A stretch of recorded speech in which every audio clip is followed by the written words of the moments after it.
ಒಬ್ಬ software engineer. ಇವನದ್ದು ತುಂಬು ಕುಟುಂಬ. ಆದರೆ ಆ ಮಧ್ಯರಾತ್ರಿ ಅಚಾನಕ್ಕಾಗಿ ಅವನ ಆರೋಗ್ಯ ಹದಗೆಟ್ಟಿತ್ತು. ತಕ್ಷಣ ಆಸ್ಪತ್ರೆಗೆ ದಾಖಲಿಸಿದ್ರೂ ಬದುಕಿಸಲಾಗಲಿಲ್ಲ. ಸಡನ್ ಕಾರ್ಡಿಯಾಕ್ ಅರೆಸ್ಟ್ ಆಗಿ ಸತ್ತಿದ್ದಾನೆ ಅಂತ ಅನ್ಕೊಂಡು ಎಲ್ಲರೂ ಸುಮ್ಮನಾಗಿದ್ರು. ದುರಂತ ಅಂದರೆ ಅವನು ಸತ್ತ ಹಿಂದಿನ ದಿನವಷ್ಟೇ ಅವನ ಪತ್ನಿ ಬರ್ಡೇ ಇತ್ತು. ಅದೇ ಅವನ ಕೊನೆ ಸೆಲೆಬ್ರೇಷನ್ ಆಗಿತ್ತು. ಆದರೆ ಇದು ಸಹಜ ಸಾವಲ್ಲ, ಬದಲಿಗೆ ಪ್ರೀ ಪ್ಲಾನ್ಡ್ ಕೊಲೆ. ಹಾಗಾದರೆ ಯಾರದು ಎಂಜಿನಿಯರ್? ಅವನನ್ನು ಕೊಲೆ ಮಾಡಿದ್ಯಾರು? ಅಮ್ಮನಿಗೆ ಮಗನನ್ನ ಸಾಯಿಸಿದ್ದಾರೆ ಅಂತ ಯಾಕೆ ಅನ್ನಿಸ್ತು? ಪೊಲೀಸರು ಕೇಸ್ ದಾಖಲಿಸಿಕೊಳ್ಳಲ್ಲ ಅಂದಿದ್ಯಾಕೆ? ವಿಸ್ರಾ ಟೆಸ್ಟ್ ಬಿಚ್ಚಿಟ್ಟ ಭಯಾನಕ ಸತ್ಯ ಏನು? ಅಮ್ಮನ ನಿರಂತರ ಹೋರಾಟ ಹೇಗಿತ್ತು? ಇದೆಲ್ಲದರ ಬಗ್ಗೆ ನಮ್ಮ ಇವತ್ತಿನ ವಿಡಿಯೋದಲ್ಲಿ ಹೇಳ್ತೀವಿ. ನಾನು ಸಮೀನಾ. ಅಂದ ಹಾಗೆ ಇದು ದ ಲಾಸ್ಟ್ ಬರ್ತ್ಡೇ ಸ್ಟೋರಿ. ನಮ್ಮ ಇವತ್ತಿನ ಕ್ರೈಮ್ ಸ್ಟೋರಿ ಸ್ಟಾರ್ಟ್ ಆಗೋದು ಉತ್ತರ ಪ್ರದೇಶದಿಂದ. ಅವತ್ತು 14 ನವೆಂಬರ್ 2025 ಇಲ್ಲಿನ ಆಗ್ರಾದ ಟ್ರಾನ್ಸ್ ಯಮುನಾದಲ್ಲಿದ್ದ ಮನೆಯಲ್ಲಿ ಸಂಭ್ರಮ ಮನೆ ಮಾಡಿತ್ತು. ಅದು ಜ್ಯೋತಿ ಅಲಿಯಾಸ್ ತನು ಅನ್ನೋ ಮಹಿಳೆಯ ಮನೆ. ಅವತ್ತು ಅವಳ ಬರ್ಡೇ. ಹೆಂಡತಿ ಬರ್ಡೇ ಅನ್ನ ಗ್ರ್ಯಾಂಡ್ ಆಗಿ ಸೆಲೆಬ್ರೇಟ್ ಮಾಡೋಕೆ ಅಂತ ಗಂಡ ಯತೀಂದ್ರ ಪಾಲ್ ಸಿಂಗ್ ತನ್ನ ಮಾವನ ಮನೆಗೆ ಹೋಗ್ತಾನೆ. ಅಲ್ಲಿ ಲೈಟ್ ಮ್ಯೂಸಿಕ್ ಪ್ಲೇ ಆಗ್ತಿತ್ತು. ಇವನು ಹೋದಾಗ ಆಲ್ರೆಡಿ ತನುನ ಕೆಲ ಫ್ರೆಂಡ್ಸ್ ಮತ್ತು ರಿಲೇಟಿವ್ಸ್ ಬಂದಿದ್ರು. ಯತೀಂದ್ರ ಬಂದ ಬಳಿಕ ಕೇಕ್ ಕಟ್ಟಿಂಗ್ ಸ್ಟಾರ್ಟ್ ಆಗಿತ್ತು. ಎಲ್ಲ ಸೇರ್ಕೊಂಡು ಖುಷಿಯಿಂದ ತನು ಬರ್ಡೇ ಸೆಲೆಬ್ರೇಟ್ ಮಾಡ್ತಾರೆ. ಫೋಟೋ ವಿಡಿಯೋ ಮಾಡ್ತಾರೆ. ಕೆಲವರು ರೀಲ್ಸ್ ಮಾಡಿಕೊಂಡು ತಮ್ಮದೇ ಲೋಕದಲ್ಲಿದ್ರು. ಕೇಕ್ ಕಟ್ಟಿಂಗ್ ಬಳಿಕ ಡಾನ್ಸ್ ಮಾಡ್ತಾ ಎಲ್ಲರೂ ಮಸ್ತಿ ಮೂಡಲ್ಲಿದ್ರು. ಕೆಲ ಹೊತ್ತಿನ ಬಳಿಕ ಎಲ್ಲರೂ ಊಟ ಮಾಡಿಕೊಂಡು ತಮ್ಮ ತಮ್ಮ ಮನೆಗೆ ಹೊರಡ್ತಾರೆ. ಗೆಸ್ಟ್ ಎಲ್ಲ ಹೋದ್ಮೇಲೆ ಮನೆಯವರು ಊಟ ಮಾಡಿ ಸ್ವಲ್ಪ ಹೊತ್ತು ಕೂತು ಫಂಕ್ಷನ್ ಬಗ್ಗೆ ಮಾತಾಡ್ತಾರೆ. ಯತೀಂದ್ರ ಮತ್ತು ತನು ತುಂಬಾ ಖುಷಿಯಲ್ಲಿದ್ರು. ಬಟ್ ಇದೇ ನನ್ನ ಕೊನೆ ಸೆಲೆಬ್ರೇಷನ್, ಇದೇ ನನ್ನ ಕೊನೆ ಕೇಕ್ ಅನ್ನೋದು ಬಡಪಾಯಿ ಯತೀಂದ್ರಗೆ ಗೊತ್ತೇ ಆಗಿರಲಿಲ್ಲ. ಅದು ಮಧ್ಯರಾತ್ರಿ 3 ಗಂಟೆ ಸುಮಾರು. ಯತೀಂದ್ರನ ಮನೆಗೆ ಒಂದು ಕಾಲ್ ಬಂದಿತ್ತು. ಟೈಮ್ ಇಲ್ಲದ ಟೈಮಲ್ಲಿ ಕಾಲ್ ಬಂದರೆ ಎಂಥವರಿಗೂ ಗಾಬರಿ ಆಗುತ್ತೆ ತಾನೆ. ಹೆದರ್ಕೊಂಡೆ ಯತೀಂದ್ರ ಸೋದರ ಮಾವ ಕಾಲ್ ರಿಸೀವ್ ಮಾಡ್ತಾರೆ. ಕಾಲ್ ಮಾಡಿದ್ದು ತನು ತಂದೆ ಮಹೇಂದ್ರ ಸಿಂಗ್ ಸೆಂಗಾರ್. ಯಾಕೋ ಯತೀಂದ್ರಗೆ ಇದ್ದಕ್ಕಿದ್ದಂತೆ ಆರೋಗ್ಯ ಹದಗೆಟ್ಟಿದೆ. ನಾವು ಅವನನ್ನ ಲೋಟಸ್ ಆಸ್ಪತ್ರೆಗೆ ಕರ್ಕೊಂಡು ಹೋಗ್ತಾ ಇದ್ದೀವಿ, ನೀವು ಡೈರೆಕ್ಟ್ ಆಗಿ ಹಾಸ್ಪಿಟಲ್ಗೆ ಬನ್ನಿ ಅಂತಾರೆ. ಏನು ಎತ್ತ ಅಂತ ವಿಚಾರಿಸೋಣ ಅಂದರೆ ಮಹೇಂದ್ರ ಸಿಂಗ್ ಸೆಂಗಾರ್ ಗಾಬರಿಯಲ್ಲಿ ಅಷ್ಟು ಮಾತ್ರ ಹೇಳಿ ಫೋನ್ ಇಟ್ಟಿದ್ರು. ಇತ್ತ ಸೋದರ ಮಾವನಿಗೆ ಟೆನ್ಷನ್ ಶುರುವಾಗಿತ್ತು. ತಕ್ಷಣ ಯತೀಂದ್ರ ಅಮ್ಮ ಮಂಜುರಾಣಿ ಅವರಿಗೆ ಫೋನ್ ಮಾಡಿ ವಿಷಯ ಹೇಳ್ತಾರೆ. ಯತೀಂದ್ರನಿಗೆ ಹುಷಾರಿಲ್ಲ ಅನ್ನೋದು ಕೇಳಿ ಅಮ್ಮನಿಗೆ ಕೈಕಾಲು ನಡ್ಗೋಕೆ ಸ್ಟಾರ್ಟ್ ಆಗಿತ್ತು. ಎದ್ನೋ ಬಿದ್ನೋ ಅಂತ ಎಲ್ಲರೂ ಆ ಮಧ್ಯರಾತ್ರಿ ಆಸ್ಪತ್ರೆಗೆ ಓಡ್ತಾರೆ. ಬಟ್ ಅದಾಗಲೇ ಲೇಟ್ ಆಗಿತ್ತು. ಯತೀಂದ್ರನ ಜೊತೆಗೆ ಕೊನೆಯದಾಗಿ ಮಾತಾಡೋಕ್ಕೂ ಅಮ್ಮನಿಗೆ ಸಾಧ್ಯವಾಗಲಿಲ್ಲ. ಯಾಕಂದರೆ ಅದಾಗಲೇ ಯತೀಂದ್ರ ಕೊನೆಯುಸಿರು ಎಳೆದಿದ್ದ. ಸತ್ತಾಗ ಅವನಿಗೆ ಜಸ್ಟ್ 28 ವರ್ಷ ವಯಸ್ಸು. ಇದೊಂದು ಮ್ಯಾಸಿವ್ ಕಾರ್ಡಿಯಾಕ್ ಅರೆಸ್ಟ್ ಅಂತ ಹೇಳಲಾಗಿತ್ತು. ಆದರೆ ಇದು ನಿಜಕ್ಕೂ ಸಹಜ ಸಾವ? ಖಂಡಿತ ಇಲ್ಲ. ಯತೀಂದ್ರ ಸಾವಿನ ಹಿಂದೆ ದೊಡ್ಡ ಷಡ್ಯಂತ್ರ ಇತ್ತು. ಕೆಲವೇ ದಿನಗಳಲ್ಲಿ ಇದು ಬಹಿರಂಗವಾಗೋದ್ರಲ್ಲಿತ್ತು. ಹೀಗೆ ಸಾವನ್ನಪ್ಪಿದ ಯತೀಂದ್ರ ಯಾರು? ಅವನೊಬ್ಬ ಸಾಫ್ಟ್ವೇರ್ ಎಂಜಿನಿಯರ್. ಯತೀಂದ್ರ ಆಗ್ರಾದ ಗುಲಾಬ್ ನಗರ್ನಲ್ಲಿ ತನ್ನ ಫ್ಯಾಮಿಲಿ ಜೊತೆ ಇರ್ತಾ ಇದ್ದ. ಇವರದ್ದು ತುಂಬು ಕುಟುಂಬ. ಅಮ್ಮ ಮತ್ತು 3 ಸಹೋದರಿಯರು. ಯತೀಂದ್ರ ತಂದೆ ತೀರ್ ಹೋಗಿದ್ರು. ಹೀಗಾಗಿ ಇಡೀ ಕುಟುಂಬದ ಜವಾಬ್ದಾರಿ ಯತೀಂದ್ರ ಮೇಲಿತ್ತು. ಯತೀಂದ್ರನ 2 ಸಹೋದರಿಯರಿಗೆ ಮದುವೆ ಆಗಿತ್ತು. ಅವರಿಬ್ರು ಗಂಡನ ಮನೆಯಲ್ಲಿದ್ರು. ಮತ್ತೊಬ್ಳು ತಂಗಿ, ಅವಳಿಗಿನ್ನೂ ಮದುವೆ ಆಗಿರಲಿಲ್ಲ. ಅಣ್ಣ ಮತ್ತು ಅಮ್ಮನ ಜೊತೆಗೆ ಇರ್ತಾ ಇದ್ಲು. ಯತೀಂದ್ರ ಎಲ್ಲರನ್ನ ಪ್ರೀತಿಯಿಂದ ನೋಡ್ಕೋತಾ ಇದ್ದ. ಇವನ ಮೇಲೆ ತುಂಬ ರೆಸ್ಪಾನ್ಸಿಬಿಲಿಟಿ ಇತ್ತು. ಹೀಗಾಗಿ ಎಲ್ಲರ ಬೇಕು ಬೇಡಗಳನ್ನು ಪೂರೈಸಲು ಯತೀಂದ್ರ ಕಷ್ಟಪಟ್ಟು ಕೆಲಸ ಮಾಡ್ತಾ ಇದ್ದ. ಅದೃಷ್ಟಕ್ಕೆ ಯತೀಂದ್ರಗೆ ಕೈ ತುಂಬ ಸಂಬಳ ಕೂಡ ಇತ್ತು. ಯಾವುದಕ್ಕೂ ಕೊರತೆ ಇರಲಿಲ್ಲ. ಯತೀಂದ್ರ ತುಂಬ ಶಾಂತ ಸ್ವಭಾವದವನಾಗಿದ್ದ. ಯಾರೇನೇ ಹೇಳಿದ್ರು ಅದರ ಬಗ್ಗೆ ಹೆಚ್ಚು ತಲೆ ಕೆಡಿಸ್ಕೊಳ್ತಾ ಇರಲಿಲ್ಲ. ಎಲ್ಲವನ್ನೂ ನೀಟಾಗಿ ಮ್ಯಾನೇಜ್ ಮಾಡ್ತಾ ಇದ್ದ. ಅಮ್ಮ ಮಂಜುರಾಣಿ ಅಂದರೆ ಪ್ರಾಣ. ಅಮ್ಮನ ಮಾತು ಮೀರ್ತಾ ಇರಲಿಲ್ಲ. ಅಮ್ಮನಿಗೂ ಮಗ ಅಂದರೆ ಜೀವ. ಎಲ್ಲ ಚೆನ್ನಾಗಿತ್ತು. ಯತೀಂದ್ರಗೂ ಮದುವೆ ವಯಸ್ಸಾಗಿದ್ರಿಂದ ಅವನಿಗೆ ಮದುವೆ ಮಾಡೋಣ ಅಂತ ಅಮ್ಮ ಆಸೆ ಪಡ್ತಾರೆ. ಮಗ, ನಿನ್ನ ಮದುಮಗನಾಗಿ ಕುದುರೆ ಏರೋದನ್ನು ನಾನು ಕಣ್ತುಂಬ ನೋಡಬೇಕು. ನಿನ್ನ ಮದುವೆಯಾಗಿ ನಿನ್ನ ಮಕ್ಕಳನ್ನು ಎತ್ತಾಡಿಸಿದ್ರೆ ಅಷ್ಟೇ ಸಾಕು ನನಗೆ. ಆಮೇಲೆ ನೆಮ್ಮದಿಯಾಗಿ ಸಾಯ್ತೀನಿ ಅಂತ ಸೆಂಟಿಮೆಂಟ್ ಡೈಲಾಗ್ ಹೊಡಿತಾರೆ. ಅಮ್ಮನ ಮಾತಿಗೆ ಮಗ ತಲೆ ಅಲ್ಲಾಡಿಸಿದ್ದ. ಸರಿ, ನಿನಗೆ ಯಾರಾದರೂ ಇಷ್ಟ ಇದ್ರೆ ಹೇಳು, ಅವಳನ್ನೇ ಮದುವೆ ಮಾಡ್ಕೊಂಡು ಬರೋಣ, ನಮಗೆ ಏನೂ ಪ್ರಾಬ್ಲಮ್ ಇಲ್ಲ ಅಂತ ಅಮ್ಮ ಹೇಳ್ತಾರೆ. ಅದಕ್ಕೆ ಯತೀಂದ್ರ, ನನಗೆ ಲವ್ ಮಾಡೋಕೆ ಎಲ್ಲಮ್ಮ ಟೈಮ್ ಇದೆ. ನೀವೇ ಒಂದೊಳ್ಳೆ ಹುಡುಗಿ ನೋಡಿ, ನೀವು ಯಾರನ್ನ ಹೇಳ್ತಿರೋ ನಾನು ಅವಳಿಗೆ ತಾಳಿ ಕಟ್ತೀನಿ ಅಂತಾನೆ. ನಿಮ್ಮನ್ನ ಮತ್ತೆ ಮನೆಯವರನ್ನ ಚೆನ್ನಾಗಿ ನೋಡ್ಕೊಂಡು ಹೋಗೋಳಾದ್ರೆ ಸಾಕು ಅಂತ ಮದುವೆಗೆ ಗ್ರೀನ್ ಸಿಗ್ನಲ್ ಕೊಡ್ತಾನೆ. ಮಗ ಇಷ್ಟ ಹೇಳಿದ್ದೇ ತಡ, ಅಮ್ಮ ವಧು ಅನ್ವೇಷಣೆ ಶುರು ಮಾಡ್ತಾರೆ. ತನ್ನ ರಿಲೇಟಿವ್ ಮತ್ತು ಅಕ್ಕಪಕ್ಕದವರ ಹತ್ರ ಮಾತಾಡಿ ನಮ್ಮ ಯತಿಗೆ ಎಲ್ಲಾದ್ರೂ ಒಳ್ಳೆ ಹುಡುಗಿ ಇದ್ರೆ ಹೇಳಿ, ಬಡವರಾದ್ರೂ ಪರವಾಗಿಲ್ಲ, ಒಳ್ಳೆ ಮನೆಯವರಾಗಿದ್ರೆ ಸಾಕು ಅಂತಾರೆ. ಯತೀಂದ್ರಗೆ ಹಲವು ಪ್ರಪೋಸಲ್ಗಳು ಬರುತ್ತವೆ, ಹಲವು ಹುಡುಗಿರ ಫೋಟೋ ನೋಡ್ತಾರೆ. ಆದ್ರೆ ಮನೆಯವರಿಗೆ ಯಾವ ಹುಡುಗಿಯೂ ಇಷ್ಟ ಆಗಲ್ಲ. ಅಮ್ಮ ಮಗ ಇಬ್ರಿಗೂ ಯಾರೂ ಓಕೆ ಆಗ್ತಿರ್ಲಿಲ್ಲ. ಹೀಗಿರುವಾಗ ಯಾರೋ ಒಬ್ರು ಒಂದು ಫೋಟೋ ತೋರಿಸ್ತಾರೆ. ಅದರಲ್ಲಿದ್ದ ಹುಡುಗಿ ಇಬ್ರಿಗೂ ತುಂಬಾ ಇಷ್ಟ ಆಗ್ತಾಳೆ. ಅವಳು ನೋಡೋಕೆ ತುಂಬಾ ಮುದ್ದಾಗಿದ್ಲು. ಅವಳ ಹೆಸರು ಜ್ಯೋತಿ ಅಲಿಯಾಸ್ ತನು. ತನು ನಮ್ಮ ಮನೆಗೆ ಸೂಟ್ ಆಗ್ತಾಳೆ, ಯತೀಂದ್ರನನ್ನ ಮತ್ತು ಫ್ಯಾಮಿಲಿಯನ್ನ ಚೆನ್ನಾಗಿ ನೋಡ್ಕೊಂಡು ಹೋಗ್ತಾಳೆ ಅಂತ ಎಣಿಸಿ ಹುಡುಗಿ ಫೈನಲ್ ಮಾಡ್ತಾರೆ. ತನು ತಂದೆ ಹೆಸರು ಮಹೇಂದ್ರ ಸಿಂಗ್ ಸೆಂಗಾರ್. ಅಪ್ಪನ ಮುದ್ದಿನ ಮಗಳು. ಮಹೇಂದ್ರ ಮಗಳನ್ನ ಗಿಣಿಯಂತೆ ಮುದ್ದಾಗಿ ಸಾಕಿದ್ರು. ಅವಳು ಏನೇ ಕೇಳಿದ್ರು ಯಾವತ್ತೂ ಇಲ್ಲ ಅಂತಿರಲಿಲ್ಲ. ಮಗಳು ಕೂಡ ಅಪ್ಪನ ಜೊತೆಗೆ ತುಂಬಾ ಕ್ಲೋಸ್ ಇದ್ಲು. ಹಾಗಾಗಿ ತನು ಸ್ವಲ್ಪ ಹಠಮಾರಿಯಾಗಿದ್ಲು. ತಾನು ಕೇಳಿದ್ದು ಸಿಗ್ಲಿಲ್ಲ ಅಂದ್ರೆ ತುಂಬಾ ಅಗ್ರೆಸಿವ್ ಆಗಿಬಿಡ್ತಿದ್ಲು. ಬಟ್ ಅಪ್ಪ ಮಾತ್ರ ಮಗಳನ್ನ ಯಾವುದೇ ರೀತಿಯ ಕೊರತೆಯಾಗದಂತೆ ಲ್ಯಾವಿಶ್ ಆಗಿ ಬೆಳೆಸಿದ್ರು. ತುಂಬಾ ಫ್ರೀಡಮ್ ಕೊಟ್ಟಿದ್ರು. ಮನೆಯಲ್ಲಿ ತನುಗೆ ಯಾರೂ ಏನು ಹೇಳೋ ಹಾಗಿರಲಿಲ್ಲ. ಆದ್ರೆ ಅಪ್ಪನ ಅತಿ ಮುದ್ದಿನಿಂದಾಗಿ ತನು ಹಾದಿ ತಪ್ತಾಳೆ ಅನ್ನೋ ಭಯ ತಾಯಿ ಶಿವಾನಿ ಅವರಿಗಿತ್ತು. ಕೆಲವೊಮ್ಮೆ ತನು ಬಿಹೇವಿಯರ್ ಅಮ್ಮನಿಗೆ ಇಷ್ಟ ಆಗ್ತಾ ಇರಲಿಲ್ಲ. ಆಗಾಗ ಮಗಳನ್ನ ಕೂರಿಸ್ಕೊಂಡು ಬುದ್ಧಿ ಹೇಳ್ತಿದ್ರು. ಹೆಣ್ಮಕ್ಳಿಗೆ ಇಷ್ಟು ಹಠ ಇರೋದು ಒಳ್ಳೆಯದಲ್ಲ, ಮುಂದೆ ನಿನ್ನ ಇದೇ ಹಠ ನಿನ್ಗೆ ತೊಂದರೆ ಕೊಡುತ್ತೆ, ಹುಷಾರಾಗಿರು, ನಿನ್ನ ಬಿಹೇವಿಯರ್ ಚೇಂಜ್ ಮಾಡ್ಕೊ ಅಂತಿದ್ರು. ಅಮ್ಮ ಹೀಗೆ ಹೇಳಿದ್ರೆ ತನು ಅದೆಲ್ಲವನ್ನ ಅಪ್ಪನಿಗೆ ಕಂಪ್ಲೇಂಟ್ ಮಾಡ್ತಾ ಇದ್ಲು. ತನುಗೆ ಅಮ್ಮ ಒಂಥರ ವಿಲನ್ ಥರ ಕಾಣ್ತಿದ್ರು. ಮಗಳು ಮದುವೆ ವಯಸ್ಸಿಗೆ ಬಂದಾಗ ಮಹೇಂದ್ರ ಒಂದೊಳ್ಳೆ ವರನ ತಲಾಶ್ನಲ್ಲಿದ್ರು. ಈ ವೇಳೆ ಪ್ರಪೋಸಲ್ ಬಂದಿದ್ದೇ ಯತೀಂದ್ರನದ್ದು. ಅವರಿಗೂ ಸಂಬಂಧ ಹಿಡಿಸಿತ್ತು. ಸರಿ, ಯತೀಂದ್ರ ಕುಟುಂಬದವರಿಗೆ ಹೆಣ್ಣು ನೋಡೋ ಶಾಸ್ತ್ರಕ್ಕೆ ಮನೆಗೆ ಬರೋಕೆ ಹೇಳಿ ಅಂತ ಮಹೇಂದ್ರ ಹೇಳ್ತಾರೆ. ಮಂಜುರಾಣಿ ತಮ್ಮ ಮಗ ಯತೀಂದ್ರ ಜೊತೆ ತನು ಮನೆಗೆ ಹೋಗ್ತಾರೆ. ಅವರ ಮನೆ ಕೂಡ ಟ್ರಾನ್ಸ್ ಯಮುನಾದಲ್ಲೇ ಇತ್ತು. ಯತೀಂದ್ರ ಸಾಫ್ಟ್ವೇರ್ ಎಂಜಿನಿಯರ್, ಒಳ್ಳೆ ಕೆಲಸ, ಒಳ್ಳೆ ಸಂಬಳ, ಸ್ವಂತ ಮನೆಯೂ ಇದೆ. ಹಾಗಾಗಿ ತನು ಅವರ ತಂದೆ ತಾಯಿಗೆ ಹುಡುಗ ಹಿಡಿಸಿದ್ದ. ಹಾಗಾಗಿ ಸಂಬಂಧ ಒಪ್ಕೊಳ್ತಾರೆ. ಇತ್ತ ತನುಗೂ ಯತೀಂದ್ರ ಇಷ್ಟ ಆಗಿದ್ದ. ಅದು 2022. ತನು ಮತ್ತು ಯತೀಂದ್ರ ಗ್ರ್ಯಾಂಡ್ ಮದುವೆ ನೆರವೇರಿತ್ತು. ಮಂಜುರಾಣಿ ಸೊಸೆಯನ್ನ ಮನೆ ತುಂಬಿಸ್ಕೊಳ್ತಾರೆ. ಹೊಸ ಕನಸಿನೊಂದಿಗೆ ಹೊಸ ಜೀವನ ಶುರು ಮಾಡ್ತಾರೆ. ಯತೀಂದ್ರ ತನು ಜೊತೆ ತುಂಬಾ ಖುಷಿಯಾಗಿದ್ದ. ಅಮ್ಮ ಕೂಡ ಮನೆಗೆ ಒಳ್ಳೆ ಸೊಸೆ ಸಿಕ್ಕಿದ್ಲು ಅಂತ ಸಂತೋಷದಲ್ಲಿದ್ರು. ನೀನು ನನ್ನ ಸೊಸೆ ಅಲ್ಲ, ನನ್ನ ಮಗಳಿದ್ದಂತೆ. ಈ ಮನೆಯಲ್ಲಿ ನೀನು ಆರಾಮಾಗಿರುವಂತ ಮಂಜುರಾಣಿ ಸೊಸೆಯನ್ನ ತುಂಬಾ ಚೆನ್ನಾಗಿ ನೋಡ್ಕೋತಾ ಇದ್ರು. ಮನೆಯಲ್ಲಿ ಈಗ ಸಂಭ್ರಮ ಇತ್ತು. ಎಲ್ಲರೂ ಬೆಳಗ್ಗೆ ಒಟ್ಟಿಗೆ ಕೂತು ತಿಂಡಿ ತಿಂತಾ ಇದ್ರು. ಸಂಜೆ ಹೊತ್ತು ಯತೀಂದ್ರ ಮನೆಗೆ ಬೇಗ ಬರ್ತಿದ್ದ. ಎಲ್ಲರೂ ಒಟ್ಟಿಗೆ ಕೂತು ಚಾಯ್ ಸಮೋಸ ತಿಂತಾ ಇದ್ರು. ನಿಜ ಹೇಳ್ಬೇಕಂದ್ರೆ ಯತೀಂದ್ರ ತನ್ನ ಕನಸಿನ ಜೀವನ ಜೀವಿಸ್ತಾ ಇದ್ದ. ಇತ್ತ ಮಂಜುರಾಣಿ ಸೊಸೆ ಹತ್ರ ಒಂದ್ ಕೆಲ್ಸನೂ ಮಾಡಿಸ್ತಾ ಇರಲಿಲ್ಲ. ಹೊಸ ಮನೆ, ಹೊಸ ಜನ, ಸ್ವಲ್ಪ ದಿನ ಅಡ್ಜಸ್ಟ್ ಆಗ್ಲಿ ಬಿಡು ಅಂತಿದ್ರು. ಗಂಡ ಹೆಂಡತಿ ಒಟ್ಟಿಗೆ ಕಾಲ ಕಳೀತಾ ಇದ್ರು. ಹೋಗು, ತನ್ನು ಜೊತೆ ಎಲ್ಲಾದ್ರೂ ಸುತ್ತಾಡ್ಕೊಂಡ್ ಬಾ ಅಂತ ಅಮ್ಮನೇ ಇಬ್ರನ್ನ ಹೊರಗಡೆ ಕಳಿಸ್ತಾ ಇದ್ರು. ಇಬ್ರು ಶಾಪಿಂಗ್, ದೇವಸ್ಥಾನ, ಮೂವಿ ಅಂತೆಲ್ಲ ಹೋಗ್ತಾ ಇದ್ರು. ಹೀಗೆ 2 ವರ್ಷ ಕಳೆಯುತ್ತೆ. ಈಗ ಯತೀಂದ್ರಗೆ ಕೆಲಸದಲ್ಲಿ ಜವಾಬ್ದಾರಿ ಜಾಸ್ತಿ ಆಗಿತ್ತು. ಹೆಚ್ಚೊತ್ತು ಆಫೀಸ್ನಲ್ಲಿ ಕಳೀತಾ ಇದ್ದ. ಆದ್ರೂ ಹೆಂಡತಿಗೆ ಟೈಮ್ ಕೊಡೋದು ಮಿಸ್ ಮಾಡ್ತಾ ಇರಲಿಲ್ಲ. ಅದು 2025.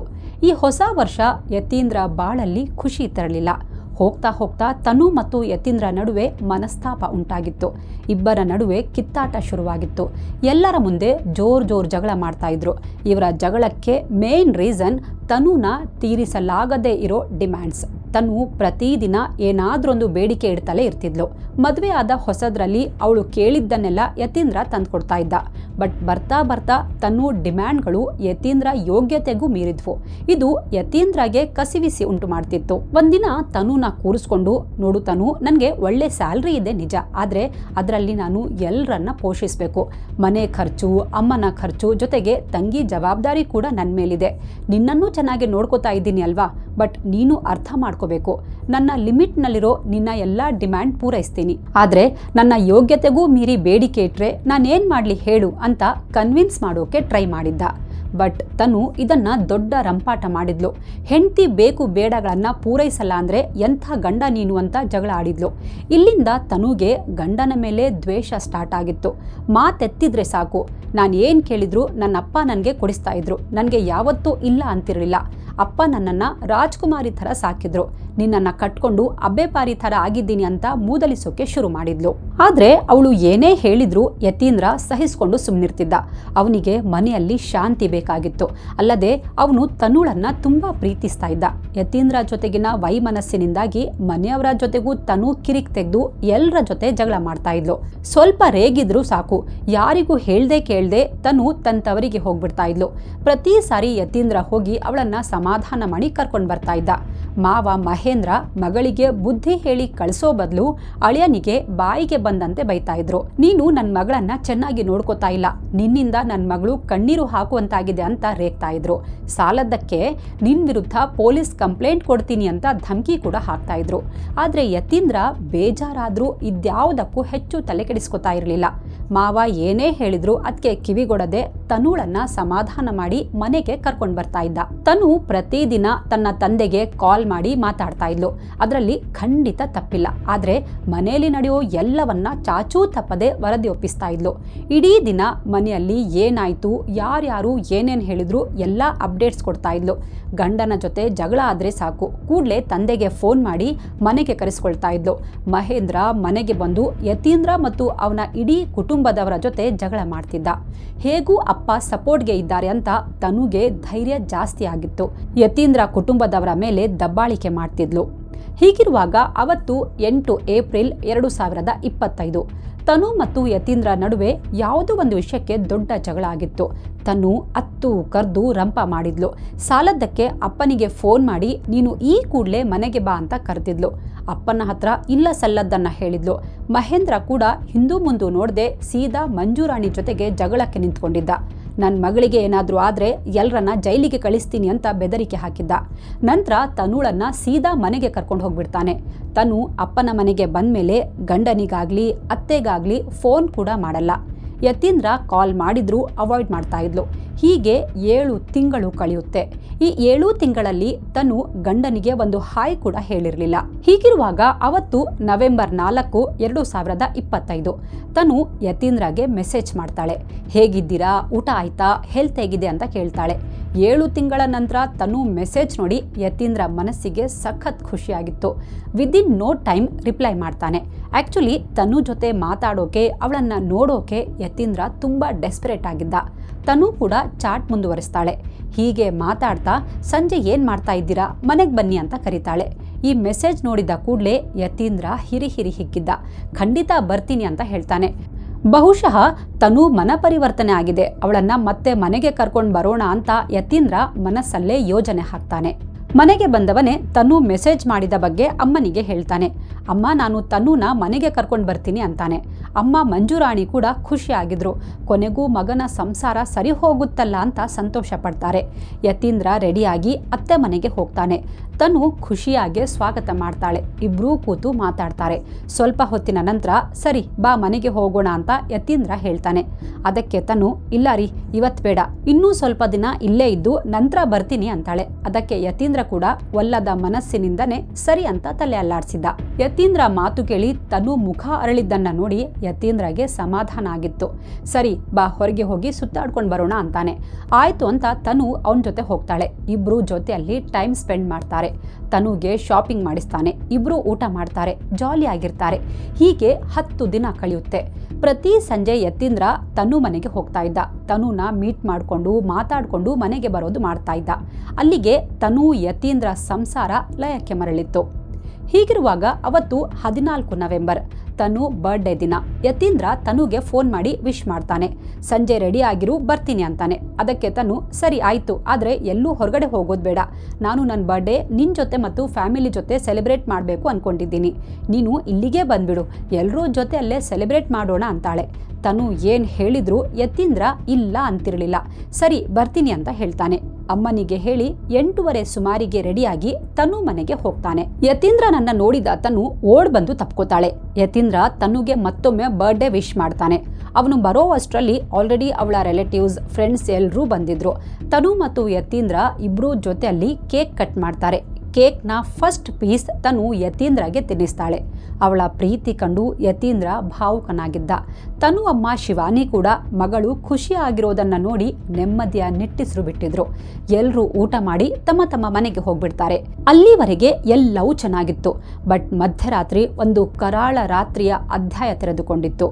ಆಗ್ಲೇ 3 ಗಂಟೆ ಸುಮಾರಿಗೆ ಮಹೇಂದ್ರ ಯತೀಂದ್ರನ ಸೋದರ ಮಾವನಿಗೆ ಕಾಲ್ ಮಾಡಿದ್ದು.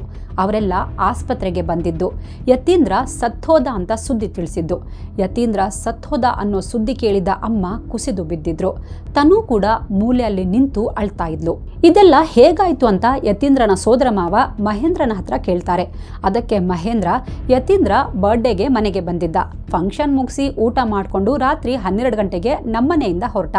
ಆಮೇಲೆ ಮತ್ತೆ 2:30 ಸುಮಾರಿಗೆ ಮನೆಗೆ ವಾಪಸ್ ಬಂದ. ಅವನು ತುಂಬಾ ಕುಡ್ದಿದ್ದ. ನಶೆಯಲ್ಲಿ ನಿಂತ್ಕೊಳ್ಳೋಕ್ಕೂ ಆಗ್ತಾ ಇರಲಿಲ್ಲ. ಆಗ್ಲೇ ಅವನ ಆರೋಗ್ಯ ತುಂಬಾ ಬಿಗಡಾಯಿಸಿತ್ತು.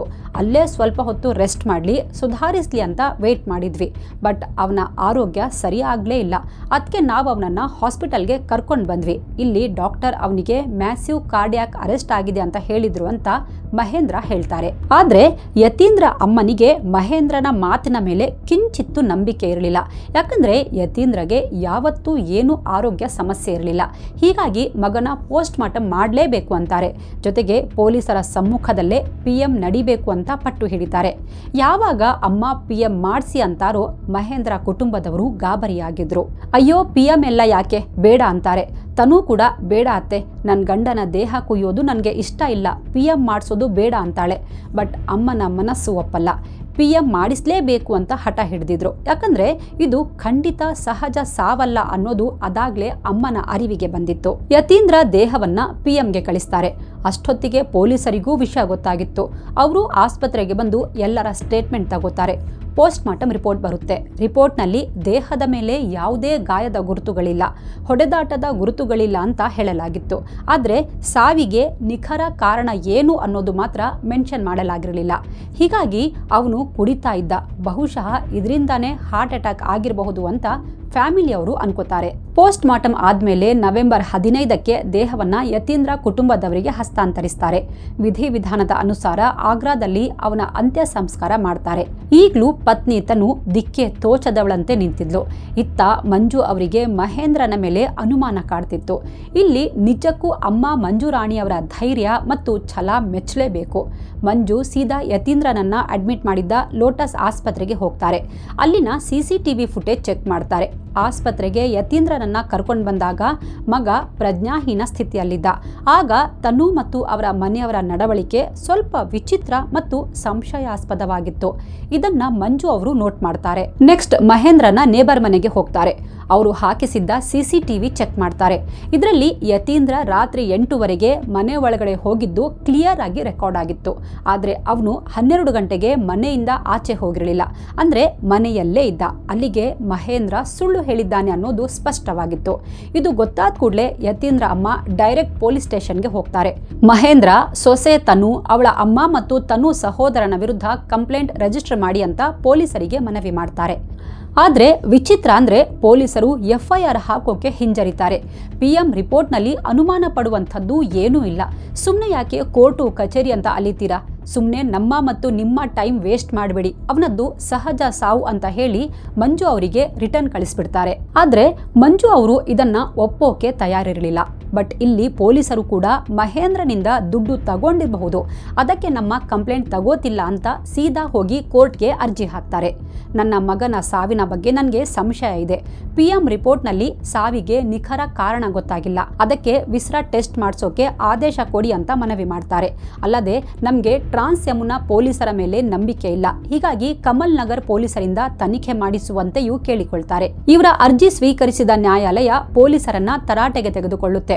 ಕೂಡಲೇ FIR ದಾಖಲಿಸುವಂತೆ ಆದೇಶ ನೀಡುತ್ತೆ. ಜೊತೆಗೆ ಆದಷ್ಟು ಬೇಗ ವಿಸ್ರಾ ಟೆಸ್ಟ್ ಮಾಡಿಸಿ ರಿಪೋರ್ಟ್ ಕೊಡುವಂತೆ ಹೇಳುತ್ತೆ. ಅದು 16 ಮಾರ್ಚ್ 2026. ಮಂಜು ಅವರು ಮಹೇಂದ್ರ, ತನು, ಶಿವಾನಿ ಮತ್ತು ತನು ಸಹೋದರ ರಿಷಬ್ ವಿರುದ್ಧ ಕಮಲನಗರ ಪೊಲೀಸ್ ಠಾಣೆಯಲ್ಲಿ ಕೊಲೆ ಕೇಸ್ ದಾಖಲಿಸ್ತಾರೆ. ಇಲ್ಲಿಂದ ಪೊಲೀಸರು ಫೀಲ್ಡ್ಗಿಳಿತಾರೆ. ಅದೃಷ್ಟಕ್ಕೆ PM ಮಾಡೋ ಸಂದರ್ಭ ಯತೀಂದ್ರನ ಬಾಡಿ ಪಾರ್ಟ್ಸ್ನ ಸೆಕ್ಯೂರ್ ಮಾಡಲಾಗಿತ್ತು. ಹಾಗಾಗಿ ವಿಸ್ರಾ ಟೆಸ್ಟ್ ಮಾಡಿಸ್ತಾರೆ. ರಿಪೋರ್ಟ್ ನೋಡಿದ ಕೂಡಲೇ ಪೊಲೀಸರು ಶಾಕ್ ಆಗಿದ್ರು. ಅಮ್ಮನ ಅನುಮಾನ ನಿಜ ಆಗಿತ್ತು. ಯಾಕಂದ್ರೆ ಯತೀಂದ್ರ ದೇಹದಲ್ಲಿ ವಿಷದ ಅಂಶ ಪತ್ತೆಯಾಗಿತ್ತು. ಯತೀಂದ್ರ ಕುಡಿದಿದ್ದ ಮದ್ಯದಲ್ಲಿ ಸಲ್ಫಾಸ್ ವಿಷ ಇದ್ದದ್ದು ಪತ್ತೆಯಾಗಿತ್ತು. ಅದು 29 ಏಪ್ರಿಲ್ 2026. ತಡ ಮಾಡದೆ ಪೊಲೀಸರು ಅಪ್ಪ ಮಗಳನ್ನ ಅರೆಸ್ಟ್ ಮಾಡ್ತಾರೆ. ವಿಚಾರಣೆ ಸ್ಟಾರ್ಟ್ ಮಾಡ್ತಾರೆ. ಮೊದಲಿಗೆ ಇಬ್ರು ಗೊತ್ತಿಲ್ಲ, ನಾವು ಅಮಾಯಕರು ಸರ್ ಅಂತೆಲ್ಲ ಕಾಮನ್ ಡ್ರಾಮಾ ಮಾಡ್ತಾರೆ. ಬಟ್ ಯಾವಾಗ ಪೊಲೀಸರ ಲಾಠಿ ಬೂಟು ಸದ್ದು ಮಾಡಿತ್ತೋ, ಸರ್ ಹೊಡಿಬೇಡಿ, ನಿಜ ಹೇಳ್ತೀವಿ ಅಂತ ಮಹೇಂದ್ರ ಅಳೋಕೆ ಸ್ಟಾರ್ಟ್ ಮಾಡ್ತಾನೆ. ಸರ್, ನಾನೇ ಪ್ಲಾನ್ ಮಾಡಿ ನನ್ನ ಅಳಿಯನಿಗೆ ವಿಷ ಕೊಟ್ಟು ಸಾಯಿಸ್ದೆ ಅಂತ ಕನ್ಫೆಸ್ ಮಾಡ್ತಾನೆ. ನನ್ನ ಪ್ಲಾನ್ ನಲ್ಲಿ ನನ್ನ ಮಗಳು ತನು ಕೂಡ ಶಾಮೀಲಾಗಿದ್ಲು ಸರ್ ಅಂತಾನೆ. ಇಲ್ಲಿಂದ ಮಹೇಂದ್ರ ತನ್ನ ಕಥೆ ಸ್ಟಾರ್ಟ್ ಮಾಡ್ತಾನೆ. ಸರ್, ನಾನು ನನ್ನ ಮಗಳನ್ನ ತುಂಬಾ ಪ್ರೀತಿಸ್ತೀನಿ. ಅವಳು ಯತೀಂದ್ರನಿಂದ ತುಂಬಾ ನೊಂದಿದ್ಲು. ಅವಳ ದುಃಖ ನನ್ನಿಂದ ನೋಡಕ್ಕಾಗ್ಲಿಲ್ಲ. ಅದಕ್ಕೆ ಯತೀಂದ್ರನನ್ನ ಸಾಯಿಸಿಬಿಡ್ಬೇಕು ಅಂತ ತೀರ್ಮಾನಿಸಿದೆ ಸರ್. ತನುಗೂ ಅವನು ಬೇಡವಾಗಿದ್ದ ಸರ್. ಅದಕ್ಕೆ ಅವಳು ಸಾಥ್ ಕೊಟ್ಲು ಅಂತಾನೆ. ಸರ್, ನಮ್ಮ ಪ್ಲಾನ್ ಪ್ರಕಾರ ತನು ಅವತ್ತು ಯತೀಂದ್ರಗೆ ಮೆಸೇಜ್ ಮಾಡಿದ್ಲು. ಅವನ ಜೊತೆ ಪ್ರೀತಿಯಿಂದ ಮಾತಾಡಿ ಅವನ ವಿಶ್ವಾಸ ಗೆಲ್ಲೋಕೆ ನಾನೇ ಹೇಳಿದ್ದೆ. ಇದೆಲ್ಲ ನಮ್ಮಿಬ್ಬರ ಕುತಂತ್ರ ಆಗಿತ್ತು. ನಂತರ ಬರ್ಡೇಗೆ ಬರೋ ಹಾಗೆ ಮಾಡಿದ್ಲು. ಯತೀಂದ್ರ ತನುನ ತುಂಬ ಇಷ್ಟಪಡ್ತಾ ಇದ್ದ, ಅವಳನ್ನು ತುಂಬ ಪ್ರೀತಿಸ್ತಾ ಇದ್ದ. ಅವಳು ಕರೆದ್ರೆ ಅವನು ಬಂದೇ ಬರ್ತಾನೆ ಅಂತ ನಮ್ಮಿಬ್ಬರಿಗೆ ಗೊತ್ತಿತ್ತು. ಹಾಗೆ ಆಯಿತು. ಅವಳು ಬರ್ಡೇಗೆ ಇನ್ವೈಟ್ ಮಾಡಿದ ಕೂಡಲೇ ಅವನು ಖುಷಿಯಾಗಿ ರೆಡಿಯಾಗಿ ಬಂದ. ಮೊದಲು ನಾವೆಲ್ಲ ಬರ್ಡೇ ಕೇಕ್ ಕಟ್ ಮಾಡಿ ಸೆಲೆಬ್ರೇಟ್ ಮಾಡಿದ್ವಿ. ನಂತರ ಬೇರೆ ಗೆಸ್ಟ್ ಎಲ್ಲ ಹೋದ್ಮೇಲೆ ನಾವು ಫ್ಯಾಮಿಲಿಯವರು ಮಾತ್ರ ಡ್ರಿಂಕ್ ಮಾಡೋಕೆ ಕೂತ್ಕೊಂಡ್ವಿ. ನಾನು ಅವನಿಗೆ ಒಂದು ಗ್ಲಾಸ್ ಕೊಟ್ಟೆ. ಅದರಲ್ಲಿ ವಿಷ ಬೆರೆಸಿದ್ದೆ. ಇದರ ಪರಿವೇ ಇಲ್ಲದ ಯತೀಂದ್ರ ಖುಷಿಯಿಂದ ಸಿಪ್ ಮಾಡ್ದ. ಬಟ್ ಅದು ನನ್ನ ಲಾಸ್ಟ್ ಡ್ರಿಂಕ್ ಅನ್ನೋದು ಅವನಿಗೆ ಗೊತ್ತೇ ಆಗಲಿಲ್ಲ. ಅವನ ಕೊನೆಯ ಕ್ಷಣಗಳ ಕೌಂಟ್ ಡೌನ್ ಸ್ಟಾರ್ಟ್ ಆಗಿತ್ತು. ಬರೀ 5 ನಿಮಿಷದಲ್ಲಿ ಅವನ ಆರೋಗ್ಯ ಬಿಗಡಾಯಿಸೋಕೆ ಸ್ಟಾರ್ಟ್ ಆಯಿತು. ಅವನು ಎದೆಕೊಂಡು ಕೂತ್ಕೊಬಿಟ್ಟ. ಅವನ ಕಣ್ಣುಗಳು ಕೆಂಪಗಾಗಿದ್ವು. ಪ್ಲೀಸ್ ನನ್ನನ್ನು ಆಸ್ಪತ್ರೆಗೆ ಕರ್ಕೊಂಡು ಹೋಗಿ ಅಂತ ಅಂಗಲಾಚಿ ಬೇಡ್ಕೊಂಡ. ಅವನಿಗೆ ಏನಾಗ್ತಾ ಇದೆ ಅಂತ ಗೊತ್ತಿರಲಿಲ್ಲ. ಆದರೆ ಅವನ ಡ್ರಿಂಕ್ನಲ್ಲಿ ವಿಷ ಬೆರೆಸಿದ್ದೀವಿ ಅಂತಾನೂ ಅವನಿಗೆ ಗೊತ್ತಿರಲಿಲ್ಲ. ಅವನು ಸತ್ತೋದ ಸಾರ್ ಅಂತಾನೆ ಕಟುಕ ಮಹೇಂದ್ರ. ಸರ್, ಮದುವೆ ಆದ 2 ವರ್ಷ ಇಬ್ರು ತುಂಬಾ ಚೆನ್ನಾಗಿದ್ರು. ಆದ್ರೆ ನಂತರ ಇಬ್ರು ತುಂಬಾ ಕಿತ್ತಾಡ್ತಾ ಇದ್ರು. ಅವನ ಬಿಹೇವಿಯರ್ ಚೆನ್ನಾಗಿರಲಿಲ್ಲ. ಇದರಿಂದ ಮನೆಯಲ್ಲಿ ಅಶಾಂತಿ ಉಂಟಾಗಿತ್ತು. ಇದರಿಂದ ರೋಸಿ ಹೋಗಿ ನನ್ನ ಮಗಳು ನಮ್ಮನೆಗೆ ಬಂದ್ಬಿಡ್ತಾ ಇದ್ಲು. ಅವಳನ್ನ ಈ ರೀತಿ ನೋಡಿ ನನಗೆ ತುಂಬಾ ದುಃಖ ಆಗ್ತಾ ಇತ್ತು. ಅವಳನ್ನ ನಾನು ರಾಜ್ಕುಮಾರಿ ಅಂತೆ ನೋಡ್ಕೊಂಡಿದ್ದೆ. ಯತೀಂದ್ರ ಕೂಡ ಹಾಗೆ ನೋಡ್ಕೋಬೇಕಿತ್ತು. ಆದರೆ ಯತೀಂದ್ರ ಅವಳಿಗೆ ನೋವು ಕೊಟ್ಟ ಸರ್. ಅದಕ್ಕೆ ಅವನನ್ನ ಸಾಯಿಸ್ಬಿಟ್ಟೆ ಅಂತ ಒಂಚೂರು ಪಶ್ಚಾತ್ತಾಪ ಇಲ್ಲದೆ ಹೇಳ್ತಾನೆ. ಯತೀಂದ್ರ ಸತ್ರೆ ನಿನ್ ಬದುಕು ಚೆನ್ನಾಗಾಗುತ್ತೆ ಅಂತ ನಾನೇ ಮಗಳನ್ನ ನಂಬಿಸ್ದೆ ಸರ್. ನಾನು ಹೇಳಿದ್ದಕ್ಕೆ ಅವಳು ಕೂಡ ಆಯ್ತು ಡ್ಯಾಡಿ ಅಂದ್ಲು. ಹೀಗೆ ನಾವಿಬ್ರೂ ಸೇರ್ಕೊಂಡು ಪ್ಲಾನ್ ಮಾಡಿ ಕೊಲೆ ಮಾಡಿಬಿಟ್ವಿ ಅಂತ ಹೇಳ್ತಾನೆ. ಎಲ್ಲವೂ ಪ್ಲಾನ್ ಪ್ರಕಾರವೇ ಆಗಿತ್ತು. ಬಟ್ ತನು ಅತ್ತೆ ವಿಸ್ರ ಟೆಸ್ಟ್ ಮಾಡಿಸಿ ಎಲ್ಲ ಹಾಳು ಮಾಡಿಬಿಟ್ಲು. ಇಲ್ಲಾಂದ್ರೆ ನಾವು ಯಾವತ್ತೂ ಸಿಕ್ಕಾಕೊಳ್ತಾ ಇರಲಿಲ್ಲ ಸರ್ ಅಂತ ಗರ್ವದಿಂದ ಹೇಳ್ತಾನೆ. ಆಗ್ರಾದ ಡಿಸಿಪಿ ಸೈಯದ್ ಅಲಿ ಅಬ್ಬಾಸ್ ತಂದೆ ಮಗಳನ್ನ ನ್ಯಾಯಾಲಯಕ್ಕೆ ಹಾಜರುಪಡಿಸ್ತಾರೆ. ನ್ಯಾಯಾಲಯ ಇಬ್ಬರಿಗೂ ನ್ಯಾಯಾಂಗ ಬಂಧನಕ್ಕೆ ಒಪ್ಪಿಸುತ್ತೆ. ಸದ್ಯ ಇಬ್ಬರು ಕಂಬಿ ಹಿಂದೆ ಇದ್ದಾರೆ. ಹಾಗೆ ಉಳಿದ ಇಬ್ಬರು ಆರೋಪಿಗಳಾದ ಅತ್ತೆ ಶಿವಾನಿ ಮತ್ತು ರಿಷಬ್ ಈ ಕೊಲೆಯಲ್ಲಿ ಶಾಮೀಲಾಗಿದ್ದಾರಾ ಇಲ್ವಾ ಅನ್ನೋದರ ಬಗ್ಗೆ ಪೊಲೀಸರು ವಿಚಾರಣೆ ನಡೆಸ್ತಾ ಇದ್ದಾರೆ. ಅಲ್ಲ, ತಂದೆಗೆ ಮಗಳ ಮೇಲೆ ಪ್ರೀತಿ ಇರುತ್ತೆ ನಿಜ. ಹೆಚ್ಚಿನ ಎಲ್ಲಾ ತಂದೆ ತಾಯಿ ತಮ್ಮ ಮಗಳನ್ನ ರಾಜ್ಕುಮಾರಿ ಅಂತ ಬೆಳೆಸಿರ್ತಾರೆ. ಅದರಲ್ಲೂ ತಂದೆಗೆ ಮಗಳು ಸರ್ವಸ್ವ. ಹಾಗಂತ ಒಬ್ನನ್ನ ಸಾಯಿಸೋದು ಅಕ್ಷಮ್ಯ. ಪಾಪ ಯತೀಂದ್ರ, ಅವನಿಗೆ ನಾನು ಯಾಕೆ ಸತ್ತೆ ಅನ್ನೋದೇ ಗೊತ್ತಾಗ್ಲಿಲ್ಲ. ನಾನು ಬಹುವಾಗಿ ಪ್ರೀತಿಸಿದ್ದ ಮುದ್ದಿನ ಮಡದಿಯೇ ನನಗೆ ಚಟ್ಟ ಕಟ್ಟಿದ್ಲು ಅನ್ನೋದು ಆ ಬಡಪಾಯಿಗೆ ಗೊತ್ತೇ ಆಗಲಿಲ್ಲ. ಆದರೆ ಒಬ್ಬ ತಾಯಿಯ ಬಲವಾದ ನಂಬಿಕೆ ಮತ್ತು ಹಠ ಮಗನ ಸಾವಿಗೆ ನ್ಯಾಯ ಕೊಡಿಸಿತ್ತು. ಈ ಕೇಸ್ ನೋಡ್ತಾ ಇದ್ರೆ ನಿಜಕ್ಕೂ ಸಿಟ್ಟು ಬರುತ್ತೆ. ಯಾರನ್ನ ನಂಬೋದು ಹೇಳಿ? ನಮ್ಮವರೇ ನಮಗೆ ಮುಹೂರ್ತ ಇಡ್ತಾರೆ ಅಂದರೆ ಹೇಗೆ ಗೊತ್ತಾಗಬೇಕು ಹೇಳಿ? ಅಲ್ಲ, ಯಾವುದಾದ್ರೂ ಸಂಬಂಧ ಹಳಿಸಿದಾಗ ಮತ್ತೆ ಪ್ಯಾಚಪ್ ಮಾಡ್ಕೊಳ್ಳೋಕೆ ಆಗೋದೇ ಇಲ್ಲ ಅಂತ ಆದರೆ ಹಿರಿಯರು ಕೂತು ಮಾತಾಡಿ ಬಗೆಹರಿಸಬೇಕು. ಮಕ್ಕಳನ್ನು ಸರಿ ದಾರಿಗೆ ಕೊಂಡೊಯ್ಯಬೇಕು. ಅದು ಬಿಟ್ಟು ಅವರೇ ಅಪರಾಧ ಮಾಡಿದರೆ ಇಂಥವರಿಗೆ ತಕ್ಕ ಶಿಕ್ಷೆ ಆಗಲೇಬೇಕು. ಈ ಕೇಸ್ ಬಗ್ಗೆ ನಿಮಗೆ ಏನು ಅನಿಸುತ್ತೆ? ಕಾಮೆಂಟ್ ಮಾಡಿ ತಿಳಿಸಿ. Thank you so much. Take care.